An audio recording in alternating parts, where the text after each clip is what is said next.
A morte, ela nos surpreende, ela surpreende as pessoas. Nenhum crente é surpreendido Pela morte? Não, somos surpreendidos sim Nenhum pela crente morte. é surpreendido pela morte. Não, nenhum eu não crente. espero morrer daqui a 5 minutos, então se eu morrer daqui a 5 minutos... Não, eu sou surpreendido. é que nenhum crente espera morrer. Paulo não esperava morrer. Paulo disse, nem todos morreremos, mas seremos arrebatados. Ele estava se incluindo na galera que ia ser arrebatado, não na turma que ia morrer. Mas a morte não surpreende o crente, não é uma surpresa a morte. Como o arrebatamento não é uma surpresa. Ah, mas a Bíblia está escrito que Jesus virá como ladrão. Não para a igreja. Ele virá como ladrão para quem não está preparado. Para a igreja, não. A morte não é uma surpresa. Nós vivemos sabendo que a morte está aí. Entendeu? Então não é uma surpresa da morte. E eu acredito que num crente que morre sem saber que ele combateu o bom combate, acabou a carreira e guardou a fé.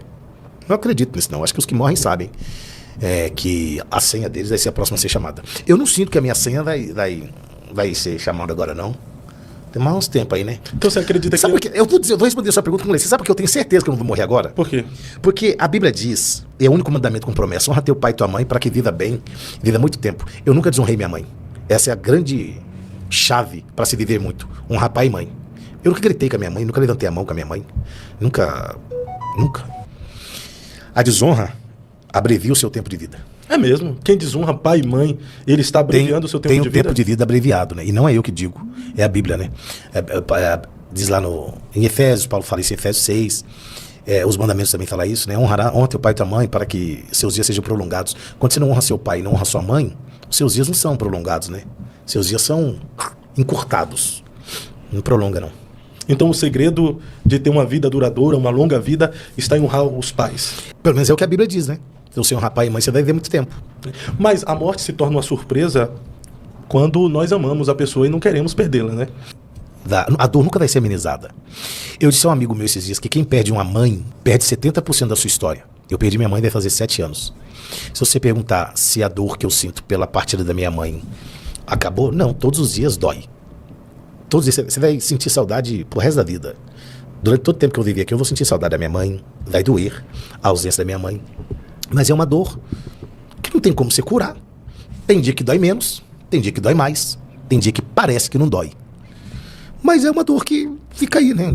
Enquanto você estiver aqui nesse corpo, enquanto você estiver aqui na Terra, essa dor, ela permanece, né? Enquanto eu estou vivo, eu tenho que me preocupar sobre o que eu vou deixar após a morte. Vergonha ou legado, né? É uma preocupação muito grande. O que Moisés deixou após a morte? Um legado, né? Um legado e um líder. O que Josué deixou depois da morte? Não deixou um líder. Deixou apenas legado. Cara, eu não vejo o legado de Josué assim, um legado. Eu vejo que Josué cumpriu parte do seu chamado, conduzindo o povo à terra prometida. Mas quando você vê a história de Josué, você vê que ele poderia ir mais longe. Isso não é eu que digo, é Deus que diz para ele, né? Eu acho que está no capítulo 3, eu não consigo lembrar o certo. Diz assim, ó. Então disse o Senhor a Josué, você está velho. Ainda tem muita terra para conquistar.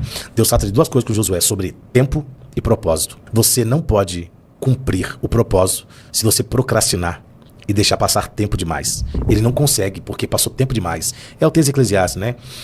Lembra do teu Criador nos dias da tua mocidade, para quando vier os maus dias você tem, dizer, não tenho neles contentamento. Não tem porque você perdeu o time. A gente perde muito time, né? Lembra daquela passagem? Que essa mensagem é a mensagem que eu mais preguei na minha vida quando era moleque, que foi o único versículo que eu decorei, que eu sabia a história inteira, era Lucas 12, 20 lá. Do camarada lá que teve a plantação e tal, e colheu e derrubou tudo e tal. E aí fez um novo celeiro e disse, minha alma, tens bens para muitos anos, vamos descansar. Aí a Bíblia diz no versículo 20, que ele ouviu uma voz, louco, essa noite pedirão a tua alma. E o que você tem preparado, para quem será? Ou seja, ele tinha algo preparado, mas seria para quem? Nós estamos trabalhando para deixar o que para quem? Então é preocupante isso, né? Então o maior segredo não é sobre o que nós iremos deixar, é para quem? Eu acho que é para quem, né? Por quê? O que Josué deixou? Ele deixou um povo numa terra. Mas a geração que veio pós-Josué era uma geração que não tinha liderança. Juiz não conhecia Deus. Então, né? Olha que horrível. Juiz 2:10. Levantou-se uma geração que não conhecia a Deus. Ele sabia o que Deus fez, mas não sabia o que Deus podia fazer. Eles não sabiam do que Deus era capaz de fazer. E entre essa turma estava Gideão, que vivia do que ouviu e não de experiência que ele tinha tido com Deus. No entanto, quando o anjo do Senhor disse assim, o Senhor é contigo, varão valoroso. O que ele fala? Mas se o Senhor é conosco, por que é que foi feito das tuas maravilhas? E por que é que tantos males nos sobrevêm? Parece que é uma transferência de responsabilidade, né? Sim. Se o Senhor é conosco, o que é que foi feito das suas maravilhas? Ué, as maravilhas foram feitas. Mas ele não podia viver as maravilhas do povo que ele estava dizendo para o anjo do Senhor. Por quê? Porque ele não era da turma do deserto, ele não era da turma do Mar Vermelho, ele não era da turma do maná. Então querer exigir de Deus que ele seja o que ele foi para outra geração é tolice. Porque Deus não vai ser hoje o que ele foi ontem, no sentido de fazer as mesmas coisas. Deus disse assim, Isaías, eis que farei uma coisa nova, e já estou fazendo, é vocês que não estão percebendo. Se você não consegue perceber, a culpa não está em Deus. Aí ele questiona, e o que foi feito das suas maravilhas que os nossos pais nos contaram? Deus não quer que você viva sobre o que alguém lhe contou. Deus não quer que você seja testemunha de algo que você viu. Deus quer que você seja testemunho do que você está vivendo. Perfeito. O triste mesmo... Até o Erisson gostou. O Erisson gostou. O triste mesmo é quando as pessoas deixam mais legado na sua morte do que em vida. A exemplo, Sansão. Tu lembra disso? Mas- A Bíblia diz assim, ó, e matou Sansão mais em sua morte, quando ele derruba a coluna do templo, do que na em sua vida, né? Imagina, cara. Mas todo mundo que deixa um legado, deixa mais legado depois que para ou depois que morre. Porque enquanto você está em evidência, enquanto você está ali, você não deixa legado. Você está escrevendo um legado, você está preparando um legado. O legado é depois que você morre. Jesus fez mais depois que morreu ou enquanto estava vivo?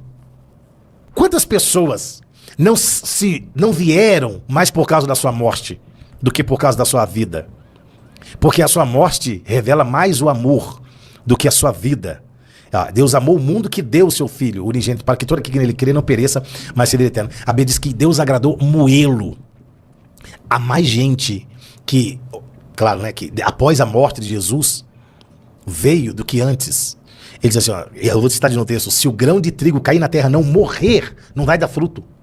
Então ele teve que morrer para poder ver o que tem hoje. E corroborando com isso, Isaías 53:11 diz assim, ó, ele verá o fruto do seu penoso trabalho e ficará satisfeito. Então o legado não é antes, o legado é depois. Você morre primeiro para manifestar o legado. Enquanto em vida, você não tem legado. O legado é depois que você vai. As pessoas comentam mais da sua morte do que da sua vida. O que é destaque hoje no mundo gospel, nesse exato momento? Quantas vezes você viu a Bispa Keila receber um destaque tão grande como ela está recebendo agora? Nunca recebeu. Não é que ela não fazia. E olha que ela foi Agora, a líder, presidente de um dos maiores eventos mundial. do Brasil, né? Se bem que é mundial, né? Brasil fala. Agora, ela não tinha nada. O legado dela aparece após a morte dela, que é triste, a morte estranha no sentido assim de que, pelo que a gente sabe, ela não tinha doença, estava bem. De repente, de repente, pum, essas mortes são horríveis, né? Porque você está conversando comigo aqui, daqui a pouco eu saio, não vou falar que você vai morrer, porque você... Aí você fala, e o cara acabou de morrer, um infarto, pá, uma parada cardíaca, não sei.